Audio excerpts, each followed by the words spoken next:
do is to make sure that your skin is completely clean. You want to give it a really nice cleanse, moisturize it quite well, apply a little bit of lip balm and maybe a bit of eye cream. We're going to start off with the eyes so that we can clean up anything that might be going on the face, just to make sure the face is nice and bright and clear. Let's start off by applying Luminous Air Bare Necessity. This is basically like a cream type of concealer, but as you apply it on the eyelids, it's going to get rid of any discoloration on there, and it's going to make sure that the eyeshadows last a really long time. So I'm going to apply this first of all. If you don't have a base, then you can just use a concealer. I'm just going to work this all over using my fingertips. So these are the eyeshadows I'm going to be working with. I have a matte black, I have two kind of mid-tone brown shades. One's going to be good for the crease, one's going to add a little bit of warmth, and then I have two highlighter shades. This is slightly more of a pinky one, and then this one is more of like a yellow tone highlighter. I'm going to start off with the highlighter. I'm just going to use a flat brush, and I'm just going to apply the yellow tone highlighter, and it's a matte color, and this is going all over our lid, and this is going to be our base shade. Then I take this slightly pinker tone. This has a little bit of shimmer to it, and I'm just going to place this underneath the brow. It's going to be our brow highlight. And I'm also going to place this on the inner portion of the eye. So I'm using the same brush this whole time.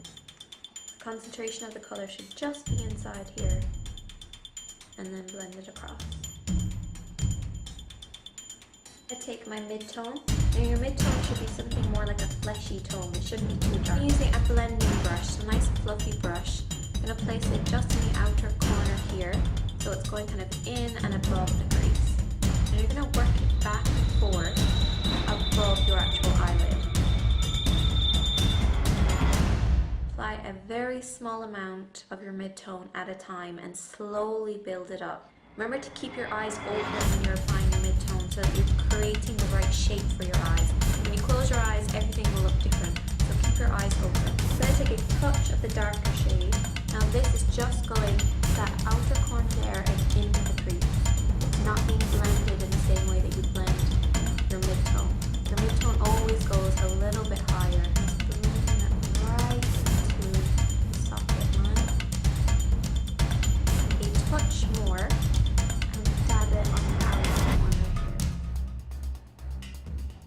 So I'm kind of going like a V shape. So it's up in the crease and then down across the lid. But it's barely there. You want to keep the middle part of your eyelid nice and bright. If you feel like you've lost any of that brightness, just take a touch more and just dab it right in the center. Just want to get rid of any fallout, and we're going to work a little bit of a shadow just underneath the eyes to add some definition to there as well. I'm going to take a pencil brush and that highlighter. I'm just going to work this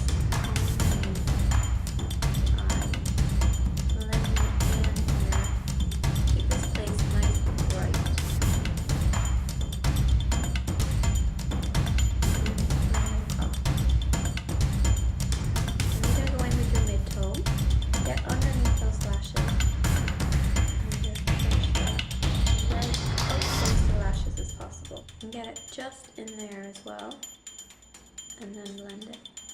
Next, you want to curl your eyelashes, so place your eyelash curler right against the eyelid and press right at the roots. I like to take just a little mini one and get right to the corner and work my way in. Now I'm not actually finished with the eyeshadow, but I really want to curl the eyelashes first of all. Now I'm going to take a black eyeshadow. Take a flat brush like this. This is a flat topped brush. Take a touch of the black eyeshadow. Now you can either look down in the mirror and do this, or you can slightly lift up. And you're going to press this black eyeshadow in between your lashes. So it's not going on the upper waterline, it's going on the base of your lashes.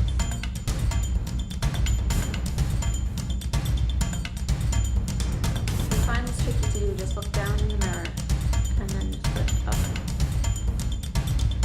pushing it right in between your eyelashes. See how much more defined the base on this side looks compared to this side.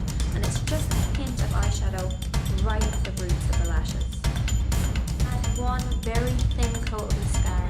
Put your head back so that you don't hit off this area here.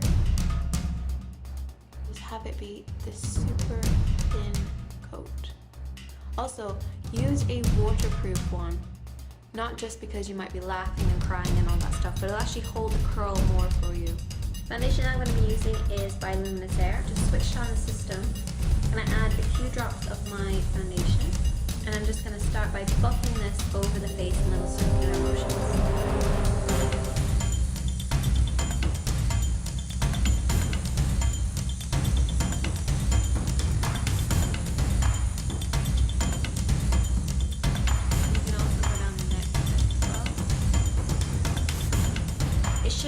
Wet on your skin. If you've applied a little bit too much, it can feel kind of wet. So just use the air that just flows from it and just dry it a little bit. Leave it for about 2 minutes before applying your second layer if you need to. Sometimes you can get away with just one layer if you have really good skin. If I have a concentrated area that I have a lot of blemishes, I will just hold the stylus just over the top of it, pull back a little, and just get the coverage that I need in that area. But only do it a little bit at a time. Once you've applied the coverage that you need, you can move on to slightly contouring the face. So when you're contouring the face, just use a slightly darker shade of foundation. Just do it along the top of the forehead, and then along the side here. Do a little bit on the cheek. I'm going to just add a nice glow to it. And then down on the jaw. Allow 1 to 2 minutes for that to set, and then you're going to move on to setting it with a pressed powder. Only use a very small amount of pressed powder, and if you're worried that it's going to look a little bit cakey, take a tissue and just dab it over the skin just to absorb any oils before you use the pressed powder. I'm only using a very small amount on a very large brush, and I'm just going to start buffing it across the face. This will make sure that it lasts longer, and also you won't have too much shine in photographs and in real life. Dab it underneath the eyes above.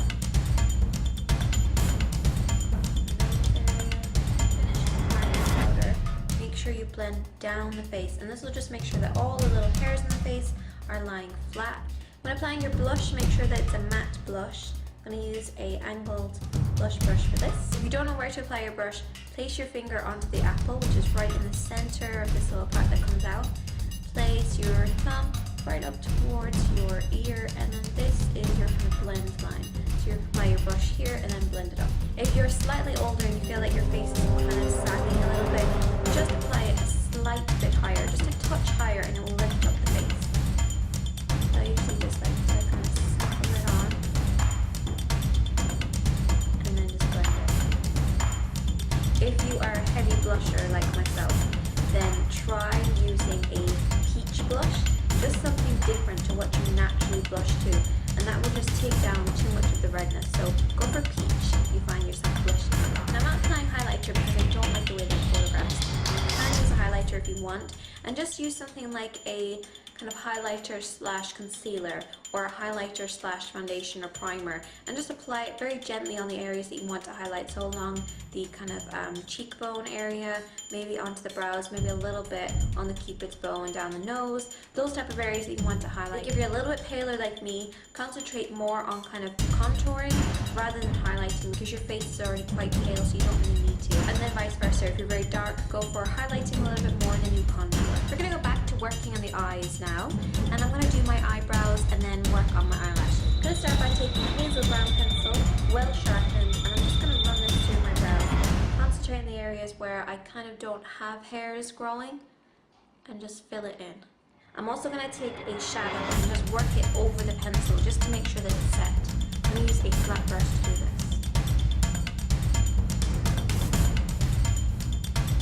Keep the brows in place. I'm going to take a little touch of a clear brow gel, and then use my angled brush just to kind of comb that through almost.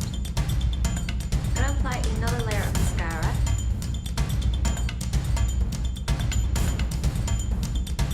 You don't have to apply false eyelashes, it's totally up to yourself.